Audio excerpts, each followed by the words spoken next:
ये 32 की बात हम नहीं करते हैं। फिर कैसे तय होगा? बिल्कुल हमने यही कहा सर, कहीं कहीं पर 32 हुआ है, कहीं कहीं पर अलग अलग जगहों पर अलग अलग हुआ है हमारे इसी प्रदेश में।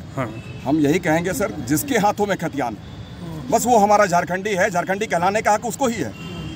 कट ऑफ नहीं होना चाहिए, कोई कटअप नहीं, जिसके हाथों पे खतियान वो हमारा झारखंडी है। और तृतीय और चतुर्थ वर्ग, चूंकि हम झारखंड मुक्ति मोर्चा के एक सिपाही हैं, झारखंड मुक्ति मोर्चा का अपना संविधान है, उस संविधान में भी इस चीज़ का जिक्र किया हुआ है कि जो भी व्यक्ति हमारे यहाँ, उसमें तो 32 लिखा हुआ है, पर मैं 32 की बात नहीं करता सर।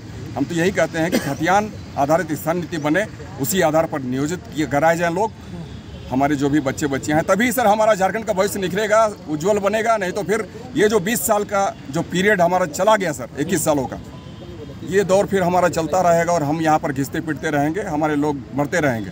लेकिन इसमें अमित जी एक सवाल नहीं उठेगा? आप जो बोल रहे हैं, दो तरह की बातें बोल रहे हैं। अब मान लीजिए कोई आदमी है जो यहाँ पे 1980 से रह रहा है, भोजपुरी भाषा बोलता है, तो उसके पास यहाँ पे ज़मीन है, घर है, मकान है ना, उसके पास खतियान तो हो गया उसके पास, तो फिर आप कैसे भाषा? कहाँ सर, आप भी खतियान की परिभाषा गलत दे रहे हैं सर। घर बनाने से खतियान हो जाता है?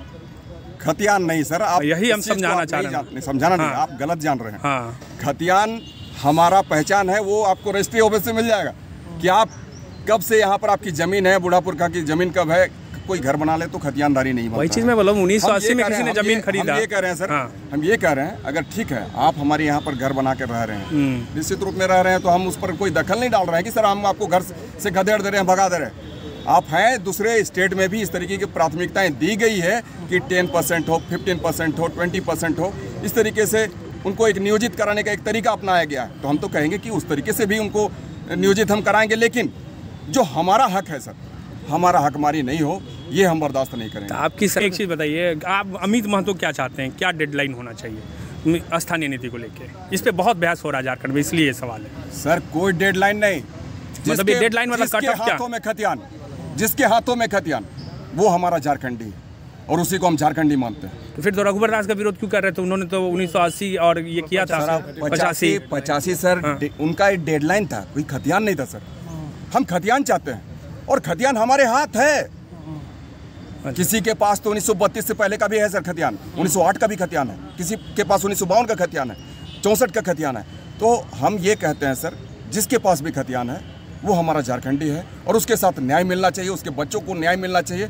देखिए हम लोगों ने काफ़ी दुख दर्द सहा है सर, झारखंड ऐसे नहीं मिला है, काफ़ी जद्दोजहद का परिणाम है और आपकी मांगों को। अब मुझे ये चीज़ बताइए, जो हेमंत सोरेन सरकार ने 10वीं और 12वीं को लेकर एक नीति तैयारी की है, नियोजन नीति कही है, जो भी कही है उसको, तो वो क्या रेलिवेंट नहीं है अभी? कि आपको लगता है कि उस पर फिर से समीक्षा होनी चाहिए? बिल्कुल गलत है सर, बिल्कुल गलत है। हम इसका पुरजोर विरोध करते हैं सर। कोई मतलब 10 क्लास यहाँ से पास कर ले, कोई इंटर पास कर ले और वो यहाँ का हमारे ही हक को अगर छीनने की कोशिश करे, हमारे अधिकारों का हनन हो सर, तो ये बर्दाश्त नहीं करेंगे। इसको लेकर ही सर हमने एक अपना अल्टीमेटम दिया है कि ये 10 क्लास वाली नीति नहीं चलेगी, ना ही इंटर वाली नीति चलेगी तेरे, और या भाषाई जो अतिक्रमण का दौर आपने जो चालू कर रखा है ये नहीं चलेगी। और साथ साथ खतियान आधारित स्थान नीति, नियोजन नीति आप तय करें, अन्यथा हम 19 तारीख के बाद हम आपका साथ छोड़ेंगे। 19 के बाद जो 20 का समय होगा, उसके बाद हम आंदोलन का जो भी रास्ता हो सर, हम अख्तियार करने को तैयार हैं। आज देख रहे हैं आप बोकारो में, धनबाद में किस तरीके से लोग आंदोलित हैं, और हमारे जो टैलेंटेड बच्चे हैं वो लोग भी आंदोलित हैं, जो जिसमें काबिलियत है, जो जेपीएससी कंप्लीट कर सकता है, जो जेपीएससी के साथ साथ यूपीएससी कंप्लीट कर सकता है, और फिर अन्य जो भी एग्जाम्स हो उसको कंप्लीट कर सकता है, वो बच्चे आज हमारे आंदोलित हैं। 3 लाख का इतिहास बना, जो कि गवाह है, पूरा बोकारो धनबाद नहीं, पूरा झारखंड, पूरा हमारा हिंदुस्तान गवाह है कि ऐसी मानव श्रृंखला आज तक कभी कहीं नहीं बनी है। और उसमें जयराम को आप देखते होंगे, या फिर अजीत महतो है, या फिर रोहित है, ऐसे बहुत सारे लोग हैं। तो हम उनको तो हम तहे दिल से सलाम करते हैं, उनके जज्बे को, कि आज वो झारखंडी लोगों को जागरूक करने का काम कर रहे हैं, आगे बढ़ाने का काम कर रहे हैं, आंदोलन की रूपरेखा को तय कर रहे हैं, आंदोलन कर रहे हैं।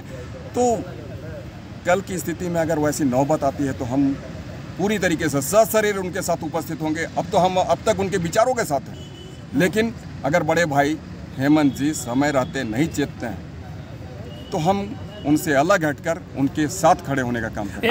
हम तो यही कहेंगे सर कि भाषाई अतिक्रमण हमको नहीं चाहिए। जो हमारी यहाँ की भाषा है वो हमारी बहुत बेहतर भाषा है, और अगर कोई भाषाई अतिक्रमण करता है तो कहीं ना कहीं हमारी परंपरा, सभ्यता, संस्कृति सबों को नष्ट करने के लिए किया जा रहा है। हमारी जो झारखंड में बोली जाने वाली भाषाएँ हैं, ये इनसे हमको बहुत लगाव है, और हम चाहेंगे कि ऐसी भाषाएं जो दूसरी जगह पर बोली जाती है वहाँ पर उसका अपना सम्मान है, उसे उसका उचित हक मिलता है, या फिर नहीं मिलता है तो वो वहाँ पर लड़े। हमारे यहाँ पर इसको लड़ने का कोई नैतिकता नहीं बनता है, कोई नैतिक अधिकार नहीं है।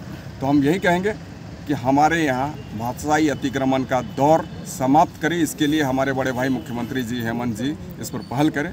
और ये जो खतियान आधारित स्थान नीति की बात करें सर, खतियान जिसके पास में है वो हमारा स्थानीय व्यक्ति है, वही हमारा झारखंडी है, और वैसे झारखंडी को ही हमको तृतीय और चतुर्थ वर्ग में नौकरियां सुनिश्चित कराई जानी चाहिए, किसी दूसरे को नहीं।